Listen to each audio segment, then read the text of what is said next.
भारत विविधताओं का देश, जहां एक ओर समृद्धि है, वहीं दूसरी ओर सामाजिक विषमताएं भी हैं। इन विषमताओं में सबसे गहरी है अछूत की अवधारणा। जाति नहीं, कर्म से पहचान बनती है। आइए हम सब मिलकर एक समतामूलक समाज की स्थापना करें।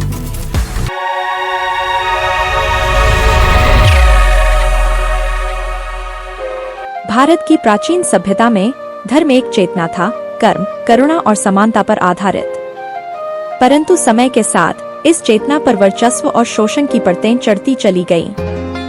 जब बौद्ध धर्म अपने चरम पर था, तब समाज में बराबरी और अहिंसा की भावना बलवती थी। लेकिन ब्राह्मणवाद को यह अस्वीकार्य था। बुद्ध के विचारों ने ब्राह्मणों की सत्ता को चुनौती दी थी। उनके यज्ञ, बलि, जाति आधारित श्रेष्ठता पर प्रश्न उठाया। धीरे धीरे मौर्य साम्राज्य के पतन के साथ ही ब्राह्मणों ने राजनीतिक सत्ता में फिर से प्रवेश किया।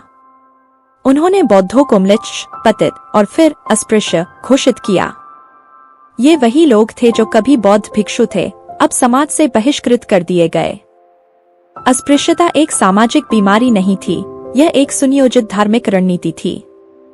जो बुद्ध के अनुयायी थे, उन्हें गंदगी, मृत पशु और छुआछूत से जोड़ दिया गया। उनकी पहचान मिटा दी गई। परंतु सत्य को चुप नहीं कराया जा सकता। डॉक्टर अंबेडकर जैसे महापुरुषों ने फिर से उस चेतना को जीवित किया, जो बुद्ध, कबीर, रैदास की विरासत थी। आज आवश्यकता है उस ऐतिहासिक सच्चाई को जानने और स्वीकारने की। बुद्ध की मृत्यु के बाद उनके अनुयायियों की संख्या लाखों में पहुंच गई। ये अनुयायी समाज में नैतिकता, करुणा और समानता का प्रचार कर रहे थे। बुद्ध का संदेश एक क्रांति बन चुका था, जिसने ब्राह्मणवादी व्यवस्था की जड़ों को हिला दिया था। लेकिन सत्ता में अपनी पकड़ बनाए रखने के लिए ब्राह्मणों ने बौद्धों को समाप्त करने की ठान ली। ब्राह्मणों ने बौद्ध भिक्षुओं को अपवित्र, विधर्मी और पतित कहना शुरू कर दिया। धार्मिक हिंसा और सामाजिक बहिष्कार का दौर शुरू हुआ। हजारों बौद्ध विहारों को तोड़ा गया, उनकी मूर्तियां नष्ट कर दी गईं। शिक्षण संस्थाएं समाप्त की गईं। जो भिक्षु बचे, उन्हें समाज से बाहर कर दिया गया। यही लोग आगे चलकर अछूत कहे जाने लगे। बौद्धों को उनके समाज से बाहर करके गांव के किनारों पर भेज दिया गया। उन्हें उन कार्यों के लिए मजबूर किया गया जिन्हें ब्राह्मण अपवित्र मानते थे। यही वह मोड़ था जब धार्मिक मतभेद जातीय उत्पीड़न में बदल गया। डॉक्टर भीमराव अंबेडकर ने इस ऐतिहासिक अन्याय को गहराई से समझा। उन्होंने कहा, अछूत कोई दैवी व्यवस्था नहीं थी, यह एक राजनीतिक और सामाजिक षड्यंत्र का परिणाम थी। जब बौद्धों को समाज से बहिष्कृत किया गया, तो उनके लिए कुछ विशेष कार्य तय कर दिए गए, जैसे चमड़ा निकालना, मृत जानवरों को हटाना, सफाई करना और शवों का अंतिम संस्कार करना। ये वे कार्य थे जिन्हें तथाकथित उच्च जातियां अपवित्र मानती थीं। धीरे धीरे यह व्यवस्था इतनी मजबूत हो गई कि एक जाति के व्यक्ति को वही कार्य करना पड़ता था जो उसके पूर्वज करते आए थे। यह जन्म पर आधारित गुलामी थी, एक ऐसी प्रणाली जो न केवल शारीरिक श्रम का शोषण करती थी, बल्कि मानसिक गुलामी को भी जन्म देती थी। समाज ने अछूतों के लिए न केवल शारीरिक श्रम तय किया, बल्कि उनके जीवन की हर छोटी बड़ी क्रिया को भी नियंत्रित किया। उन्हें मंदिरों में जाने का अधिकार नहीं था, न ही वे ऊंची जातियों के कुओं से पानी भर सकते थे। मनुस्मृति जैसे ग्रंथों ने इन भेदभावों को धर्म का दर्जा दे दिया। जन्म पर आधारित यह विभाजन ब्राह्मणवादी सत्ता को बनाए रखने का माध्यम बन गया। जातिवाद अब केवल सामाजिक नहीं, धार्मिक भी बन चुका था। कई संतों ने इस व्यवस्था का विरोध किया। कबीर ने कहा, जाति न पूछो साधु की। रैदास ने बराबरी का सपना दिखाया। लेकिन उनका प्रभाव केवल सीमित रहा, क्योंकि सत्ता और धर्म का गठबंधन बेहद मजबूत था। अछूतों को न केवल अलग रखा गया, बल्कि उन्हें अपमान का प्रतीक बना दिया गया। कई क्षेत्रों में उन्हें कमर में झाड़ू बांधने और गले में घड़ा लटकाने को मजबूर किया जाता था, ताकि उनका छूना या सांस लेना भी सवर्णों को अपवित्र न कर दे। गांवों में अछूतों को बस्ती के बाहर बसाया गया। न वे पंचायत में बोल सकते थे, न शादी ब्याह या पर्व त्योहारों में हिस्सा ले सकते थे। वे सिर्फ सेवा के लिए बुलाए जाते थे, इंसान नहीं, जैसे कोई औजार। दलितों को गांव के कुएं से पानी लेने की इजाजत नहीं थी। उनके लिए अलग बर्तन होते थे, स्कूल में, दुकान पर, हर जगह। ये अलगाव नहीं बल्कि संस्थागत अपमान था। जब उनके साथ अन्याय होता तब भी उन्हें कोई सहारा नहीं मिलता। न्यायपालिका, पुलिस, प्रशासन सब पर ऊंची जातियों का वर्चस्व था। दलितों की आवाज सुनने वाला कोई नहीं था। सबसे बड़ा अन्याय यह था कि यह सब दलितों को ऐसा लगा जैसे वे वास्तव में हीन हैं, जैसे उनका जीवन सिर्फ दुख झेलने के लिए ही बना है।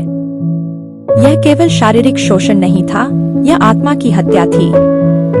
हर अपमान, हर चोट के नीचे एक सवाल था, हम क्यों सहें?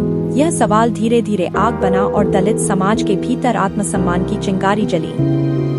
कुछ गांवों में अछूतों ने पहली बार ब्राह्मणों के झूठे बर्तन धोने या मृत पशु उठाने से इनकार कर दिया। ये छोटे विद्रोह थे, पर इनका असर गहरा था। दलित समाज ने समझा यदि कुछ बदल सकता है तो वह है शिक्षा। उन्होंने अपने बच्चों को पढ़ने भेजा, भले ही विरोध झेलना पड़ा। कई जगहों पर बच्चों को पीटा गया, पर वे लौटे फिर से और फिर से। पर जो भी विद्रोह करता, उस पर कहर टूटता। जलती झोपड़ियां, झूठे मुकदमे, सामाजिक बहिष्कार। समाज नहीं चाहता था कि नीच कहे जाने वाले लोग अपना सिर उठाएं। लेकिन यह आग अकेले नहीं जलती रही। धीरे धीरे संगठन बने, जैसे सतनामी आंदोलन, जोगी परंपरा, माँ और महारों की सभाएं। उन्होंने अपने देवी देवताओं को नए रूप में देखा, अपनी संस्कृति को पुनः स्थापित किया। 20वीं सदी की शुरुआत में एक बालक उठा जिसने न केवल अछूतों की पीड़ा को महसूस किया, बल्कि उसे इतिहास की सबसे बड़ी सामाजिक क्रांति में बदल दिया। यह थे भीमराव रामजी आम्बेडकर। उनकी यात्रा आसान नहीं थी। स्कूल में जमीन पर बैठना, पानी छूने की मनाही, लेकिन उन्होंने पीछे नहीं देखा। कोलंबिया विश्वविद्यालय, लंदन स्कूल ऑफ इकोनॉमिक्स, जहां पहुंचना किसी अछूत के लिए स्वप्न जैसा था। शिक्षा के साथ वे लौटे, केवल अपने लिए नहीं, बल्कि उन करोड़ों के लिए जो सदियों से दबे थे। वे बोले, लिखे, लड़े, संविधान सभा तक पहुंचे। 1927 का महार सत्याग्रह, जहां उन्होंने साफ कहा, यह पानी सिर्फ शरीर नहीं, आत्मा की प्यास बुझाएगा। ये आंदोलन दलितों के आत्मसम्मान की नींव बन गए। उन्होंने साफ किया, अगर धर्म मुझे इंसान नहीं मानता, तो मैं वह धर्म छोड़ दूंगा। और उन्होंने वह किया जो इतिहास में किसी ने नहीं किया। उन्होंने करोड़ों को एक नई राह दी। भारत को स्वतंत्रता मिली, पर डॉक्टर आम्बेडकर जानते थे, केवल राजनीतिक आजादी पर्याप्त नहीं। सामाजिक आजादी के बिना स्वतंत्रता अधूरी है। संविधान सभा ने जिस व्यक्ति को अपने संविधान का निर्माता चुना, वह कोई राजा नहीं, कोई ब्राह्मण नहीं, बल्कि एक अछूत, एक क्रांतिकारी था, डॉक्टर बाबा साहेब आम्बेडकर। उन्होंने संविधान में लिखा, भारत एक संप्रभु, समाजवादी, धर्मनिरपेक्ष, लोकतांत्रिक गणराज्य होगा। उन्होंने न केवल देश को संविधान दिया, बल्कि दलितों को एक पहचान दी। उन्होंने आरक्षण को विशेषाधिकार नहीं, बल्कि बराबरी का साधन बताया।